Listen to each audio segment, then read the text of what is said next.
Hello guys, welcome और welcome back to एजुगिरी। I hope all are doing great, all are fine and safe. तो आज हम 7 अगस्त का न्यूज़पेपर एनालिसिस करने वाले हैं। चलिए स्टार्ट करते हैं। बहुत ही छोटा एनालिसिस होने वाला है क्योंकि रिपीटिशन है अगेन। तो यहाँ पर मणिपुर के अंदर जो राइट्स हैं, क्लैशेस जो हैं वो बार बार हुए जा रहे हैं। कुकी चिन कम्युनिटी, अगर आपको नहीं पता, कुकी चिन और जो वहाँ की मेती कम्युनिटी है उनके बीच में ये जो क्लैशेस हैं ये मई के अंदर स्टार्ट हो गए थे। अब अगस्त आ गया है, अभी तक ये क्लैशेस हुए जा रहे हैं। तो एक ग्रुप के लीडर हैं, कौन से, ये ग्रुप का नाम है इंडिजीनियस ट्राइबल लीडर्स फोरम। वो अमित शाह को मिलने जा रहे हैं। अमित शाह कौन है? Amit Shah is the home minister of India.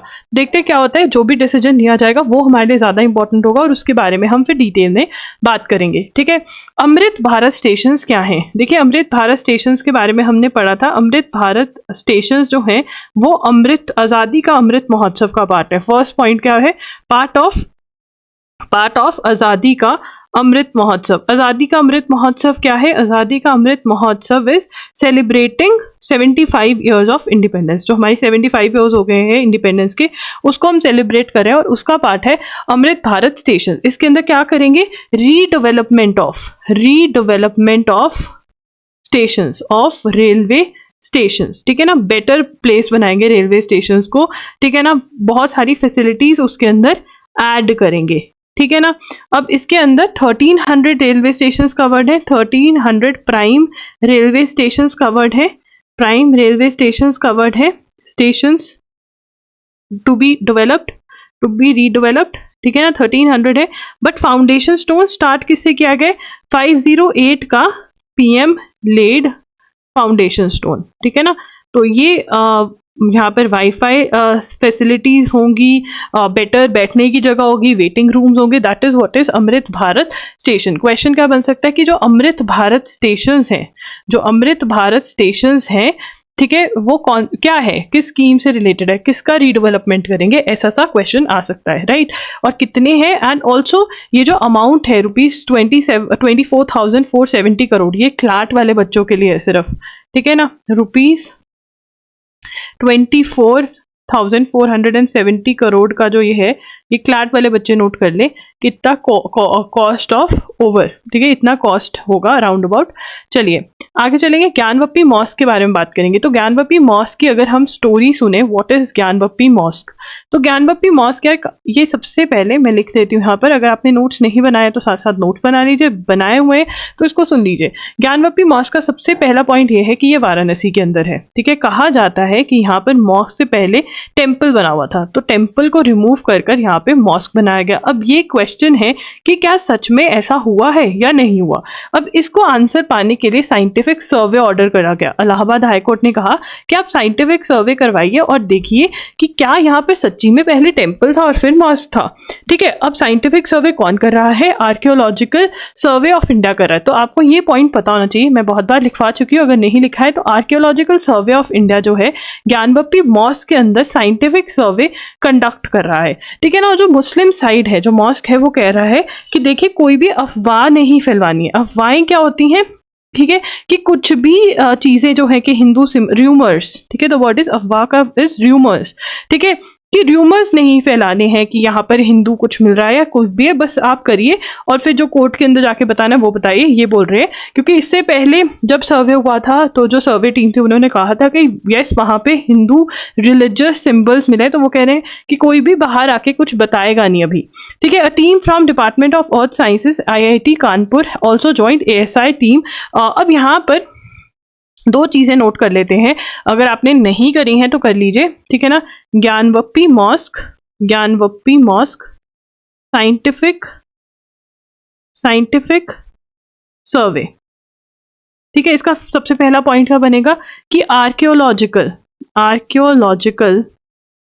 Survey of India जो है वो ये कंडक्ट कर रहा है, ठीक है ना, ये कर रहा है कंडक्टिंग, ठीक है। और इसको ज्वाइंड बाय, इसको हेल्प कौन कर रहा है? ज्वाइंड बाय किसने ज्वाइन कर लिया इसको? अर्थ sciences, department of earth sciences IIT Kanpur, ठीक है ना। तो ये हमें पता होना चाहिए, बाकी और कुछ भी नहीं पता होना चाहिए, और ये वाराणसी में है। बस इतना ही कॉन्सेप्ट हमें याद रखना है, ठीक है ना। अब यहाँ पर चलो एक बार इसको रीडिंग मार लेते हैं फटाफट से। Earlier council for Hindu had claim that a few pieces of idols and remains of ancient temples were found during the 3D imaging, framing and scanning inside the Gyanvapi basement. The Muslim side, however, rubbished the claims. The survey team conducted assessment of basement and all the 3 tombs during measurement, mapping and photography work. The survey continued amid tight security. The ASI survey was requested by women plaintiffs seeking worship of Shringar Gauri and other deities in Gyanvapi mosque. अब यार एक और story है, देखो यहाँ पर मैंने तुम्हें बताया कि ज्ञानवपी मॉस्क का इशू क्या है। एक और चीज है, ये केस कैसे स्टार्ट हुआ, ठीक है ना, साइंटिफिक सर्वे तक बात कैसे पहुंची। तो कुछ वुमेन लिटिगेंट्स, मतलब केस किया जिन्होंने, उन्होंने क्या बोला, लिटिगेंट्स मतलब जिन्होंने केस किया, लिटिगेंट्स, ठीक है, कोर्ट पहुंचे कि हमें प्रेयर करने की परमिशन टू प्रे ये दी जाए, क्योंकि जो हमारे गॉड्स एंड गॉडेसेस हैं, ठीक है, वो इस मॉस्क में बैठे हैं। और 1993 तक हम हर रोज यहाँ पर पूजा कर रहे थे। 1993 में जब बाबरी मस्जिद वाला बिल्कुल पीक पे था, तो गवर्नमेंट ने हमें कहा कि आप साल में एक बार पूजा कर लीजिए, हर रोज अलाउ नहीं करेंगे, हमें प्रेयर करने की परमिशन दी जाए। यहाँ से सारी बात जो है वो स्टार्ट हुई है, ठीक है। आगे चलेंगे, चलिए अब यहाँ पर असम में क्या हो रहा है। असम के सीएम ने को रिपोर्ट मिल गई है, पैनल रिपोर्ट मिल गया ऑन एंडिंग पॉलीगैमी। तो कोई पैनल बिठाया होगा कि रिसर्च करिए कि पॉलीगैमी एंड करनी है। Now what is polygamy? Polygamy is the practice of, लिखिए साथ में मेरे, the practice of having more than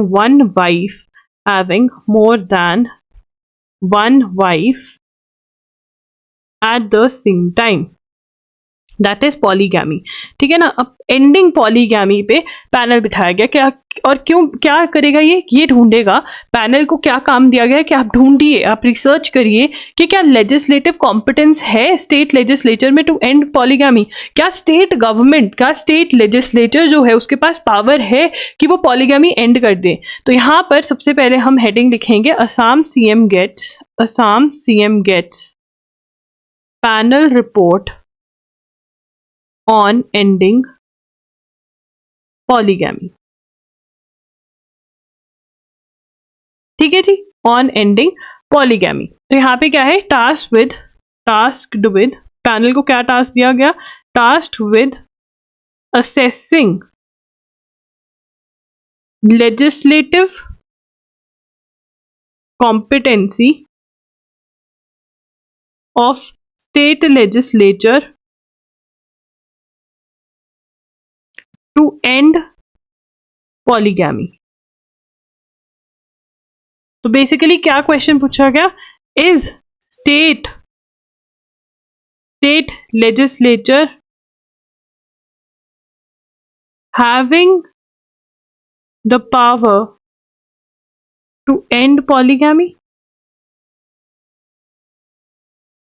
ये क्वेश्चन पूछा गया, ठीक है। Announcing the development on social media platform, chief minister said the move was aimed at creating a positive ecosystem for women's empowerment irrespective of caste, creed और religion, ठीक है। Development of social media platform की polygamy खत्म हो जाएगी obviously, if a person is having more than one wife, तो women की right खत्म हो रही है, ठीक है, वो ना खत्म हो। एक्सपर्ट कमिटी हेडेड बाय, ये लिख लीजिए, expert committee headed by justice Rumi कुमारी फूकन।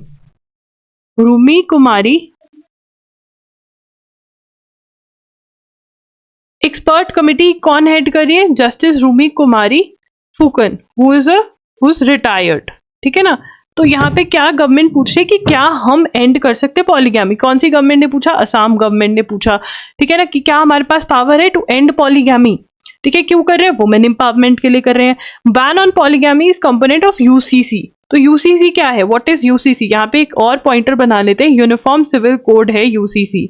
इसमें से क्वेश्चन क्या बनता है कि यूनिफॉर्म सिविल कोड कौन से आर्टिकल के अंदर आता है, ये आर्टिकल 44 के अंदर आता है, uniform civil code article 44 of Indian constitution. And UCC का क्या करता है, यूसीसी अभी जो लॉ है, राइट नाउ लॉ जो है, with regard to marriage, divorce, adoption, property distribution जिसको सक्सेशन भी कहते हैं, ये सब पर्सनल लॉ के अकॉर्डिंग, मतलब पर्सनल लॉज मतलब जिस रिलीजन जिस कम्युनिटी को आप बिलोंग करते हो उसके अकॉर्डिंग एप्लीकेबल है, ठीक है ना। तो डिफरेंट लोगों के लिए डिफरेंट लॉज हैं, बट हमारे कॉन्स्टिट्यूएंट असेंबली क्या कह के गई है कि यूनिफॉर्म सिविल कोड होना चाहिए, मतलब सबके लिए एक जैसा लॉ होना चाहिए जब मैरिज डाइवोर्स इन सब की बात आती है, ठीक है ना। तो ये एक डायरेक्टिव प्रिंसिपल है, गवर्नमेंट की मर्जी है, वो अप्लाई करवाना चाहती है ये लॉ करवाए, नहीं करवाना चाहती तो नहीं, बट इसके बारे में बहुत ज्यादा बात हो रही है तो आपको पता होना चाहिए।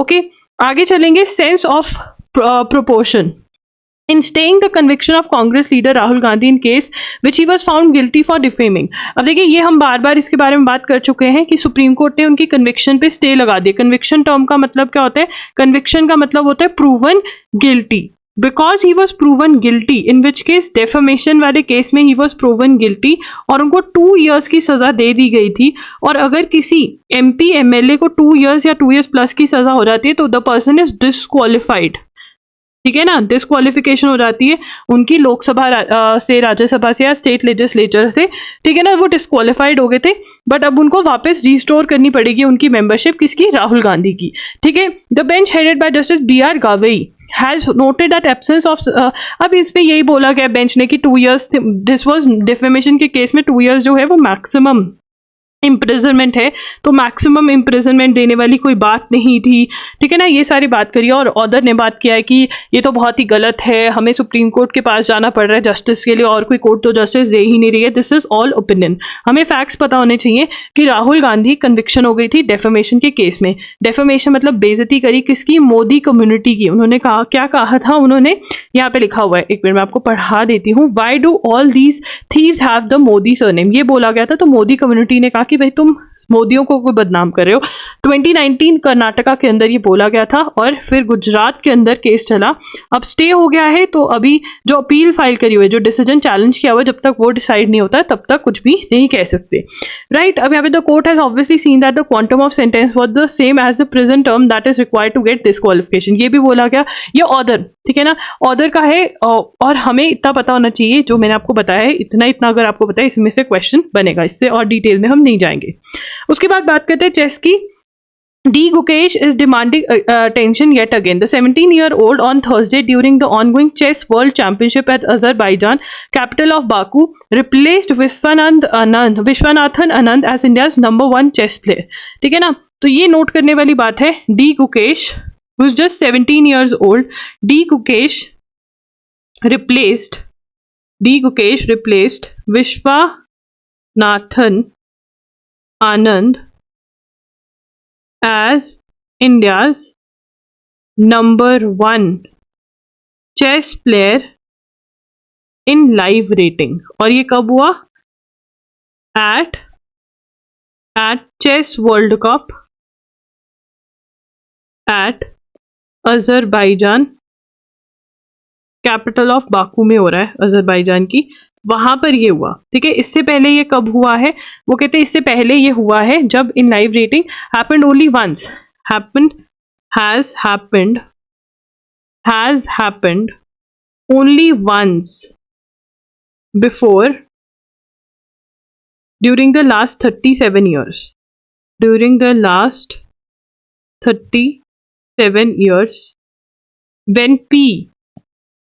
when P Hari Krishna edged past आनंद, ठीक है ना। तो यहाँ पे ये बहुत इन मार्च 2016, तो ये डी गुकेश ने किया है या फिर इससे पहले किसने किया था? पी हरि कृष्णा ने किया था 2016 में। Now this is a fact, ये फैक्ट है, अलग फैक्ट है, तो ये इंपॉर्टेंट है। ये तो आ ही सकता है डी गुकेश वाला क्वेश्चन, बट ये भी आ सकता है। He is just 17 years old, तो ये बहुत ज्यादा इंपॉर्टेंट है और ये चेस से रिलेटेड है और भी इंपॉर्टेंट है। यहाँ पे भी चेस वर्ल्ड कप है तो आपको पता चल ही गया होगा। चलिए, उसके बाद what is a compoundable offence? Compoundable offences are those that can be compromised. The complainant can agree to take back the charges levied against the accused, whereas non compoundable offences are the more serious offences which the parties can not compromise. तो क्या है, crime के world में, offences की दुनिया में 2 type के offence है। ठीक है। और भी बहुत सारे डिस्टिंग्विश डिफरेंसेस होते हैं ऑफेंसेस में, बट एक जो है वो है कंपाउंडेबल और नॉन कंपाउंडेबल। कंपाउंडेबल का मतलब ये वो छोटे छोटे ऑफेंसेस होते हैं, ठीक है। किसी ने किसी को थप्पड़ मार दिया, ठीक है, अब तुम कोर्ट नहीं जा, कोर्ट मतलब आप कहोगे अरे ये तो बेइज्जती है, हम तो जाएंगे, बट अल्टीमेटली कहीं ना कहीं कॉम्प्रोमाइज करवा देते हैं, ठीक है अब नहीं मारूंगा, ठीक है सॉरी बोल दिया, माफ कर दे, ऐसा, ठीक है। कंपाउंडेबल जो ट्रिवियल इश्यूज होते हैं उसमें कंपाउंडेबल होते हैं, मतलब जिसमें कंप्लेंट वापस ले सकते हैं।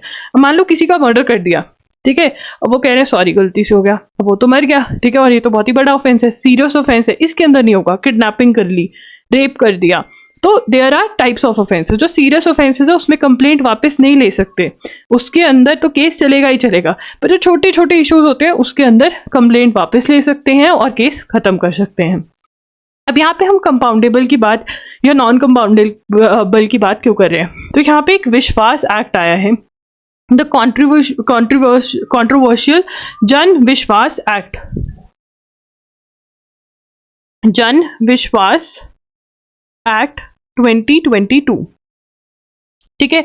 ये क्या कहता है, which was recently enacted into law by parliament, enacted into law by parliament.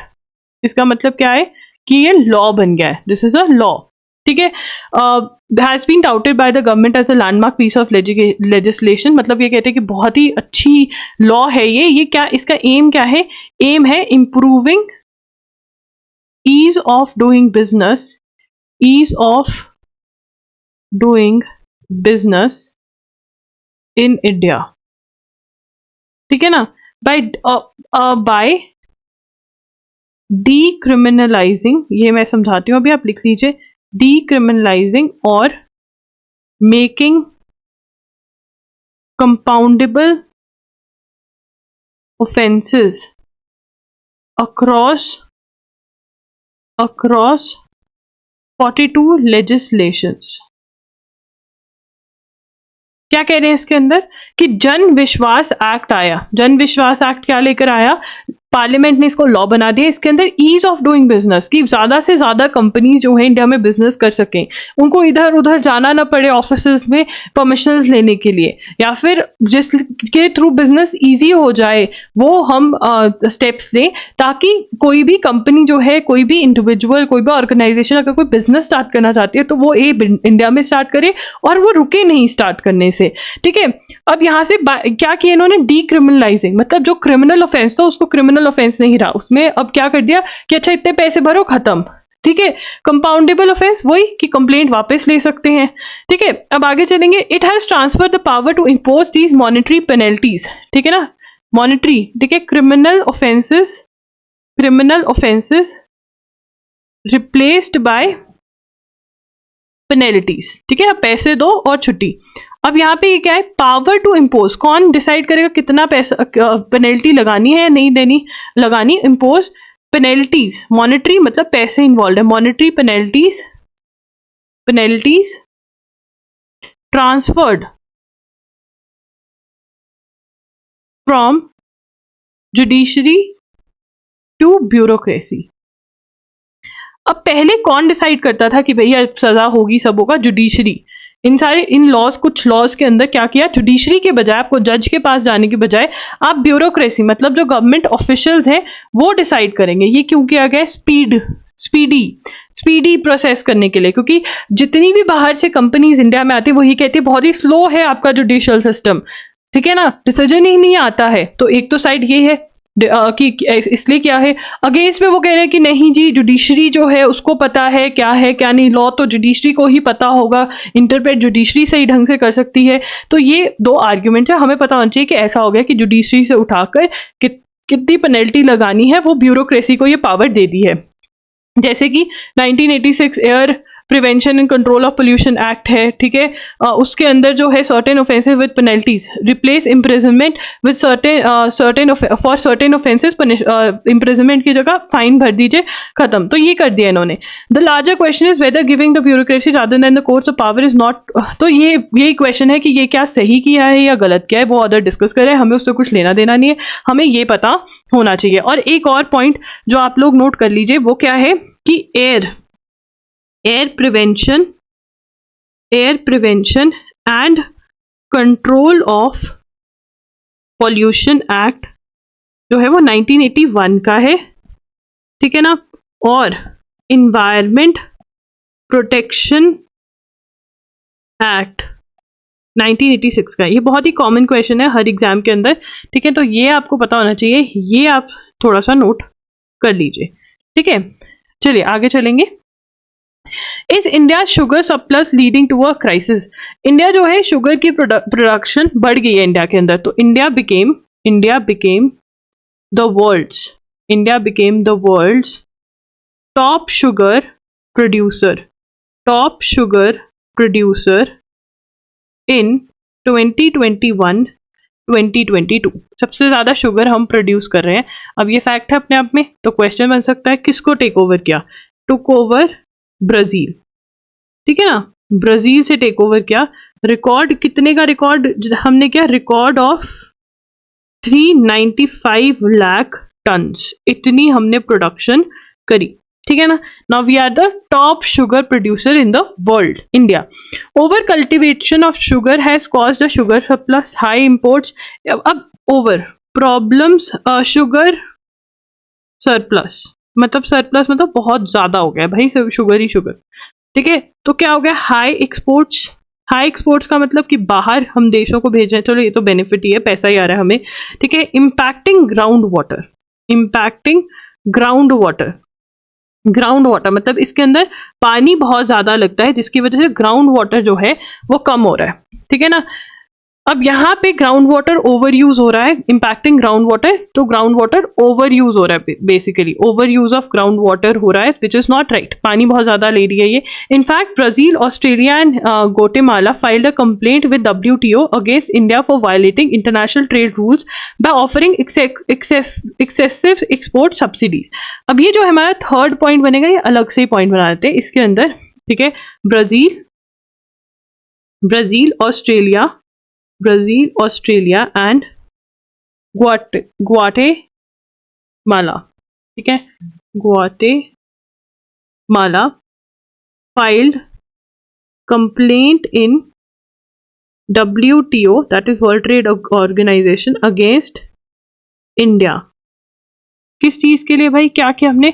For violating, ये मैं समझाऊंगी, पहले लिख लीजिए, for violating international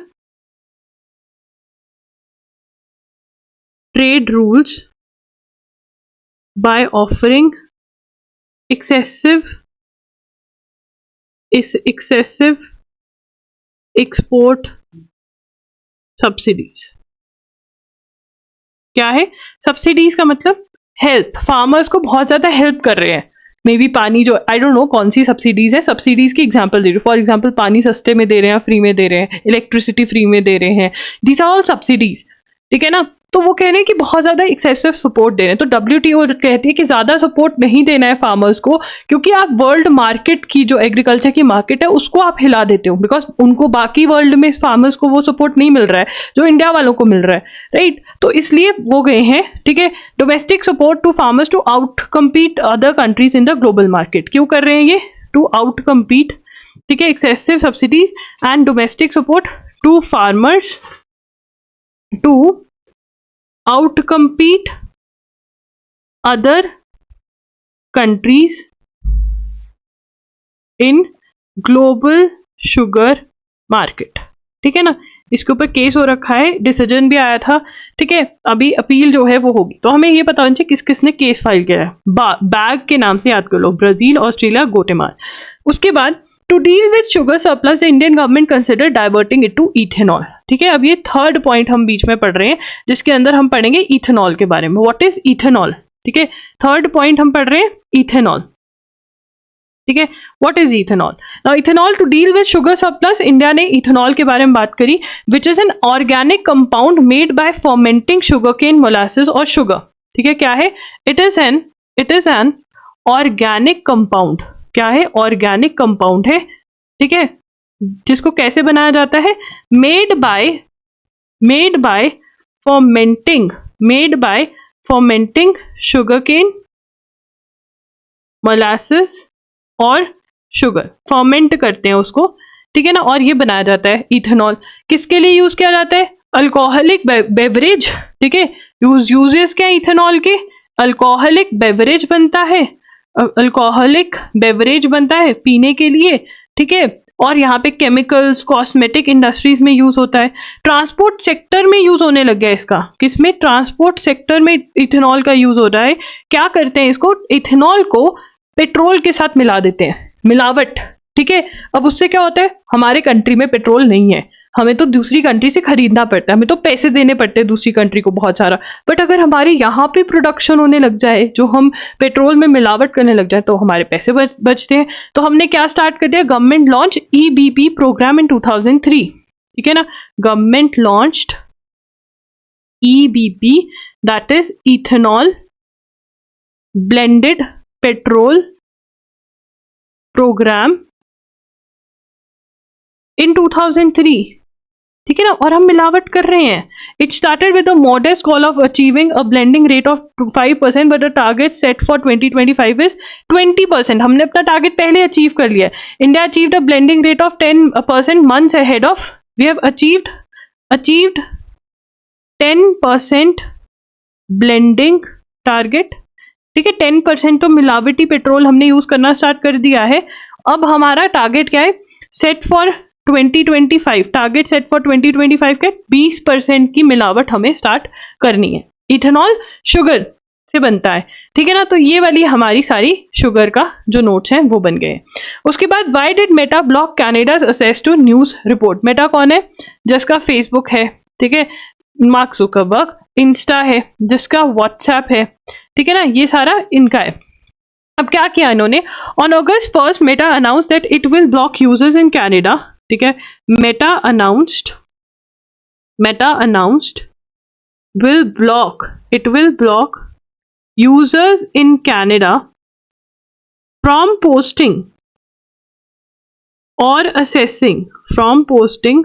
and assessing news reports on FB and Insta platforms,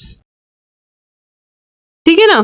क्या करेंगे, न्यूज रिपोर्ट्स ना तो पोस्ट कर सकते हो, ना कनाडा वाले लोग देख सकते हैं। क्यों भाई, क्यों नहीं देख सकते, क्योंकि वाई, दिस इज आफ्टर, क्यों करा है, after Canada's online news act came into effect, after Canada's online news act came into effect,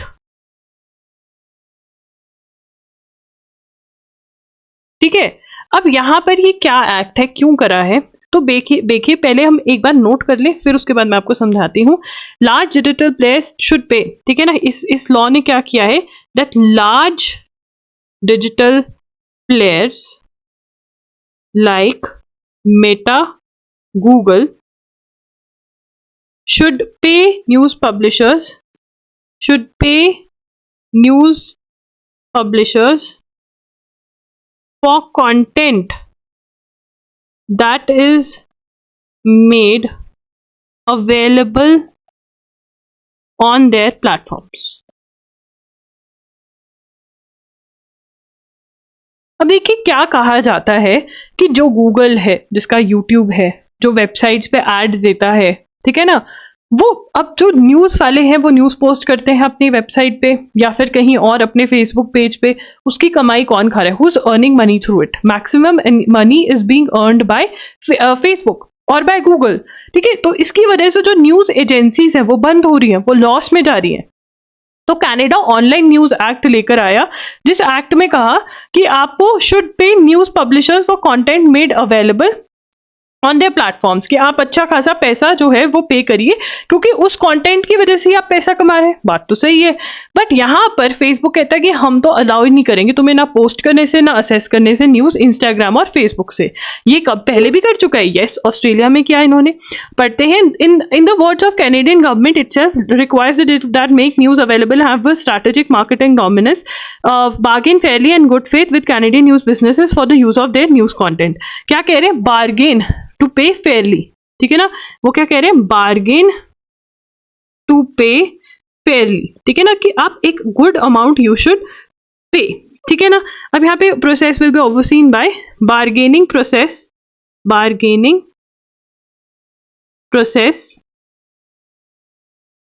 will be overseen by Canadian Radio, Vision and Telecommunications Commission, ठीक है, जो कि गवर्नमेंट बॉडी है। ठीक है जी। अब यहाँ पे ये तो इतना ज्यादा इंपॉर्टेंट नहीं है, बट अगर रख लोगे दिमाग में तो बढ़िया रहेगा। अब इसमें ऐसा सा और कौन कौन लिखा है 2021 में ऑस्ट्रेलिया लिखा था। 2021 में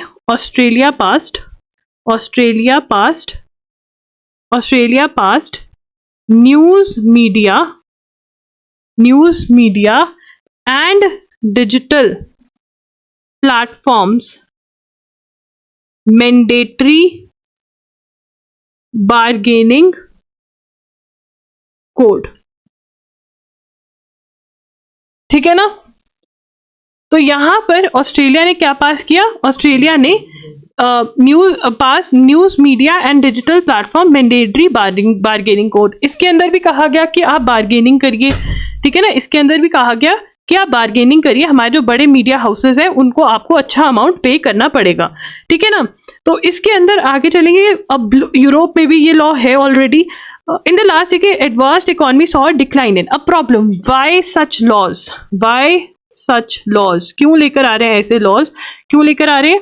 क्योंकि decline in revenue of printed publication. अब कोई मैगजीन तो पढ़ता नहीं है, तो पैसा कहाँ से आएगा मीडिया हाउसेस को? ठीक है ना। तो इसलिए जो है ये अब मोस्टली पोस्ट कर रहे हैं वो। ऑस्ट्रेलिया में भी फेसबुक ने ऐसे ही थोड़ा सा बायकॉट किया था, बट अल्टीमेटली बार्गेन कर लिया था। तो हमें पता होना चाहिए कनाडा में कौन सा लॉ आया है और उसका क्या है, वो मैंने आपको लिखवा दिया है। चलिए आगे चलते हैं। स्टारलिंक। तो यहाँ पे स्टारलिंक क्या है? एलन मस्क का है। तो सबसे पहले स्टारलिंक क्या है? स्टारलिंक जो है वो एलन मस्क का है। ठीक है ना। एलन मस्क का है और ये सैटेलाइट से इंटरनेट प्रोवाइड करते हैं। ठीक है ना। सैटेलाइट से इंटरनेट प्रोवाइड करते हैं। अब यहाँ पर क्या हुआ, जैसे यूक्रेन और रशिया की वॉर हुई, रशिया ने इनके इंटरनेट जो था वो डिस्कनेक्ट कर दिया, खत्म कर दिया। ठीक है। तो फिर इनकी हेल्प करने कौन आया? स्टारलिंक। तो इसलिए ये न्यूज में कि एक प्राइवेट कंपनी जो है वो इतना बड़ा रोल प्ले कर रही है। ठीक है। अब क्लाइमेट चेंज के बारे में बात करेंगे। G20 के अंदर 2 मेजर मीटिंग्स इनकी हुई हैं। तो पढ़ते हैं। After months of wrangling over language on Ukraine, G20 negotiators are now worried about reaching a consensus over climate change issues ahead of leader summit in September. देखिए क्लाइमेट चेंज के अंदर 2 से 3 बातों पे अग्रीमेंट नहीं हो पा रहा है। क्लाइमेट चेंज तो हो रहा है, दिख रहा है, हर जगह फ्लड जा रहे हैं, कहीं गर्मी बहुत ज्यादा है, यूरोप वाले गर्मी से बेचारे बेहाल हो रखे हैं, दिख रहा है। क्लाइमेट चेंज तो है। अब क्या कहाँ पर बात रुकी हुई है? देखिए जो डेवलपिंग कंट्रीज हैं, डेवलपिंग कंट्रीज मतलब जहां पर अभी डेवलपमेंट हो रही है, ठीक है, इंडस्ट्रीज जो है वो आ रही है, बिल्डिंग इंफ्रास्ट्रक्चर जो है उस पर काम चल रहा है, पर वो डेवलप्ड नहीं है, जैसे कि इंडिया। ठीक है ना। और एक है डेवलप्ड नेशंस, जैसे कि यूरोप की कंट्रीज हो गई, यूएसए हो गया, यूरोप के कंट्रीज हो गए, ये डेवलप्ड है। तो ये डेवलप्ड कैसे बने? इन्होंने बहुत पॉल्यूशन किया। और जो डेवलपिंग या अनडेवलप्ड कंट्रीज हैं, अंडर डेवलप्ड है, ठीक है, वो कह रही है कि भैया ये जो पॉल्यूशन हुआ है, ये जो क्लाइमेट चेंज हम देख रहे हैं, ये सब डेवलप्ड कंट्रीज की देन है। इन्होंने भर भर के पॉल्यूशन किया और खुद डेवलप बन गए। और हमारे टाइम आते आते ये लोग कह रहे हैं कि हम एडजस्ट नहीं करेंगे। कैसे एडजस्ट नहीं करेंगे? देखिए ये कह रहे हैं, इनको कह रहे हैं, डेवलप्ड नेशंस को कह रहे हैं कि देखो तुम्हारे पास बहुत पैसा है, मनी है, तुम्हें कोई दिक्कत नहीं है, तुम्हारी डेवलपमेंट भी हो चुकी है, तो तुम फॉसिल फ्यूल्स को बाय बाय कह दो। ठीक है ना। तुम पहले बाय बाय कह दो फॉसिल फ्यूल्स को। फॉसिल फ्यूल्स माने पेट्रोल, डीजल, कोल, जो ज्यादा पॉल्यूशन के सोर्सेज है, तुम उनको बाय बाय कह दो। हमें थोड़ा सा टाइम दो। डेवलपिंग कंट्रीज क्या कह रही है? हमें थोड़ा सा टाइम दो, क्योंकि हमारे पास इतना पैसा नहीं है ना। जो रेन्यूएबल सोर्सेज ऑफ एनर्जी है, विंड, सोलर, वाटर, वो बहुत बहुत एक्सपेंसिव है उनको सेटअप करना। हमारे पास इतना पैसा नहीं है, तुम्हारे पास पैसा है, तुम ट्रांजिशन तुम चेंज कर सकते हो फ्रॉम फॉसिल फ्यूल जो पॉल्यूशन करते हैं to non polluting sources of energy. ठीक है। तो अब ये डेवलप्ड नेशंस जो हैं ये डेवलपिंग वालों को कह रहे हैं कि नहीं तुम भी जल्दी टाइम पे करो, क्योंकि नहीं तो रुक नहीं पाएगा या हम इतनी जल्दी नहीं कर पाएंगे। एक तो ये इनका प्रॉब्लम है। दूसरा प्रॉब्लम है डेवलप्ड नेशंस ने बोला था कि हम आपको पैसा प्रोवाइड करेंगे, बिकॉज ऑब्वियसली अगर आपको नया विंड मिल लगाना है उसके लिए पैसा चाहिए, तो उन्होंने कहा था हम हेल्प करेंगे, तो उसके ऊपर भी कुछ ज्यादा अग्रीमेंट नहीं हो रहा। तो अब पढ़ते आपको समझ आएगा। The concerns have grown after 2 G20 ministers meetings on energy transitions, environment and climate in July ended without joint language on a number of की इशूज। ठीक है, कोई जॉइंट स्टेटमेंट नहीं आ पा रहा है। The first meeting was the G20 energy transition working group. अब ये वाला जो है ये मैंने आपको समझाने के लिए लिखवाया था, ये मैं आपको इरेज कर रही हूँ एंड फिर हम नोट्स बनाएंगे इसके ऊपर। ठीक है, तो फर्स्ट मीटिंग क्या हुआ, G20 energy transition working group. ठीक है, ये थी ETWG की। ठीक है ना, ये कहां पर हुई, गोवा में हुई। दूसरी हुई G20 environment and climate sustainability working group, जो हुई चेन्नई में। ठीक है, ये दो तो हमें पता ही होना चाहिए कहां पर हुई है। As a result the language of chairman summary, अब जो G20 की लीडर्स मीट है उसकी समरी के अंदर कुछ अग्रीमेंट नहीं हो पा रहा। क्यों, देखिए अब यहां पर आपका जो है according to statement issued by Indian chair at the end of ECSWG, differences between members were recorded on global emissions target of peaking by 2025 and a 60% reduction in emissions by 2035, which developing countries including India did not commit to। ठीक है, India कह रहे हैं कि भाई हम इतनी जल्दी नहीं अचीव कर सकते ये टारगेट्स। ठीक है, बट डेवलपिंग नेशंस कह रहे हैं करो। Developed countries promised including US, Australia, which had committed to provide $100 billion per year beginning 2020। ये आप जो है ये नोट कर लीजिए, वैसे हमने नोट पहले करवाया हुआ है। If you want to note you can note this. ठीक है, अभी हमें बस पता होना चाहिए कि दिक्कतें आ रही हैं, जो आ रही हैं वो मैंने आपको समझा दी हैं।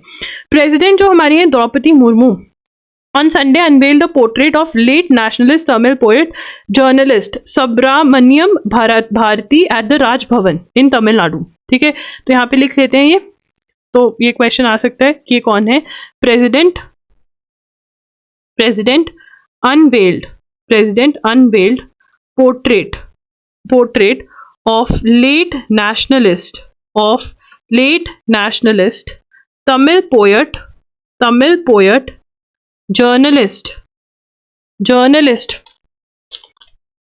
of late poet journalist Subramania Bharati